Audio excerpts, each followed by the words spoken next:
Welcome to Bahurupi kitchen. Bahurupi কিচেনে আজ আপনাদের সঙ্গে পরিচয় করাবো বাহারি চিংড়ির এক দুর্দান্ত রেসিপির সঙ্গে। চলুন চিংড়ি মাছটা কিনে বাড়ি যাওয়া যাক। এখানে আমি মিডিয়াম সাইজের চিংড়ি মাছ নিয়েছি। এবার চিংড়ি মাছটাকে আমি কেটে নিয়ে চলে এসেছি, কিন্তু এর খোলাগুলো বাড়িতেই ছাড়িয়ে নিতে হবে। তো আমি খোলাগুলো আস্তে আস্তে ছাড়িয়ে নেব। দেখুন খোলাগুলোকে আমি এইভাবে তুলে নিচ্ছি। সাবধানে তুলবেন যাতে মাংসটা না উঠে চলে আসে। তো এইভাবে ভালোভাবে ছাড়িয়ে নেবেন। আপনারা চাইলে মাথাটা এখানে ফেলে দিতে পারেন, আবার রেখেও দিতে পারেন। মাথাটা রাখলে কিন্তু স্বাদটা ভালো লাগবে। তো এইভাবে নিচের দিকে একটু খোলা রেখে দেবো। মাছটা ধুয়ে নিয়েছি, দেখুন মাছটা ফ্রেশ করে নিয়ে চলে এসেছি। এর সঙ্গে যে যে ইনগ্রিডিয়েন্টসগুলো নিয়েছি সেগুলো বলে দিই। এখানে নিয়েছি পালং শাক আর ধনেপাতা, পেঁয়াজ কুচি, রসুন, কাঁচা লঙ্কা কুচোনো, টমেটো কুচি আর আদা কাঁচা লঙ্কা, আর নিয়েছি একটা পাতিলেবু। এটা মাছের ম্যারিনেশনের সময় আমার কাজে লাগবে। চলুন মাছটা ম্যারিনেট করে নিয়েছি পরিমাণ মতো নুন ছড়িয়ে দিলাম মাছের গায়ে। এবার দিয়ে দেব হলুদ পরিমাণ মতো। এবার দিয়ে দেব এর সঙ্গে পাতিলেবুর রসটা।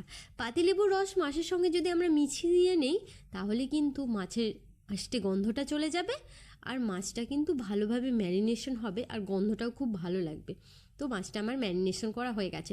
এটাকে 10 মিনিটের জন্য রেস্টে রেখে দিয়ে চলুন মশলাগুলো বেটে নিই। একটা মিক্সিং জারে আমি টমেটোটা নিয়েছি আর আদা কাঁচা লঙ্কা সব কিছু দিয়ে পেস্ট করে নেব। আপনারা এখানে আপনাদের স্বাদ মতো ঝাল দিতে পারেন, লঙ্কা ব্যবহার করতে পারেন। তো দেখুন পেস্ট আমার হয়ে গেছে। আর একটা পেস্ট করে নেব, সেটা হচ্ছে ধনে পাতার পেস্ট। ধনে পাতাটা খুবই নরম, তাই আমি হাত দিয়ে কেটে নিচ্ছি। আপনারা চাইলে এটাকে কেটে নিতে পারেন। তো আমি ধনে পাতাটাকে কেটে নিয়েছি হাত দিয়ে। এবার আমি কেটে নেব পালং শাকটা।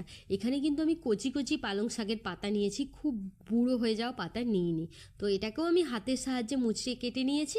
এর সঙ্গে দিয়ে দেবো 2 টুকরো বরফ। এই বরফ বা ঠান্ডা জল যদি আমরা ব্যবহার করি না, পেস্টটা রঙিন থাকে, পেস্টটা কালচে হয়ে যায় না। দেখুন আমার কি সুন্দর রঙিন পেস্টটা হয়ে গেছে। একটা পাত্রে ঢেলে নিই। চলুন এবার মেন রান্নার দিকে যাওয়া যাক চটপট। তো গ্যাসটা অন করে নিয়েছি। এবার বসিয়ে দেবো একটা ননস্টিক প্যান। এবার এই প্যানটা গরম হয়ে গেছে আমার। এতে দিয়ে দেবো সর্ষের তেল। আর গ্যাসের ফ্লেমটাকে কিন্তু বন্ধুরা মিডিয়ামেই রাখবেন। তো এবার চটপট চিংড়ি মাছগুলো ছেড়ে দিই ভাজার জন্য। চিংড়ি মাছ কিন্তু খুব বেশি ভাজতে লাগে না, অল্প ভাজলেই সুন্দর করে চিংড়ি মাছ ভাজা হয়ে যায়। বেশি ভাজলে এটা রাবারের মতো শক্ত হয়ে যেতে পারে, তখন কিন্তু খেতে ভালো লাগবে না। তাই কথা বলতে বলতে আমি এপিট ওপিট করে এটাকে সুন্দর করে ভেজে নিচ্ছি। চিংড়ি মাছ হচ্ছে স্বাদের জাদু আছে বলুন, যে রান্নাতেই একটু পড়বে স্বাদটা জবরদস্ত খুলে যাবে। দেখুন কথা বলতে বলতে আমার মাছটাও কিন্তু ভাজা হয়ে গেছে।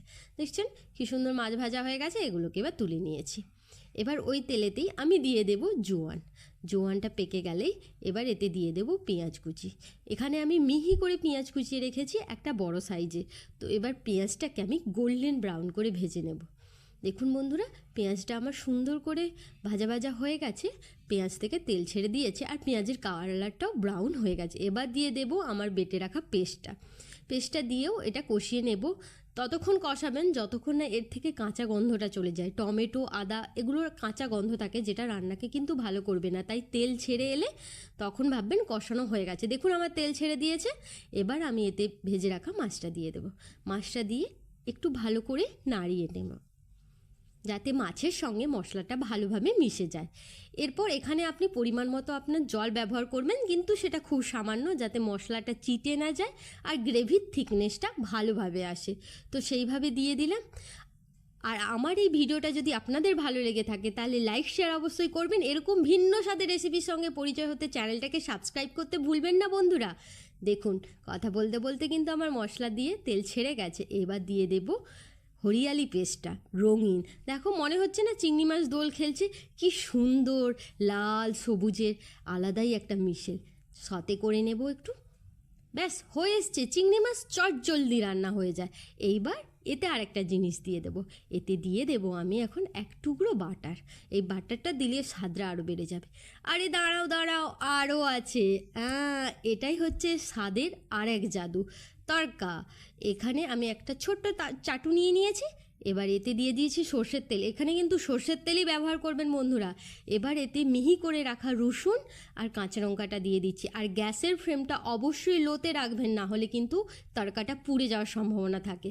তো এটাকে কিন্তু ভালো করে ভাজবেন যতক্ষণ না রসুনের কিন্তু কাঁচা গন্ধটা চলে দেয়, না হলে কিন্তু তরকার স্বাদটা পুরোই বাজে হয়ে যাবে।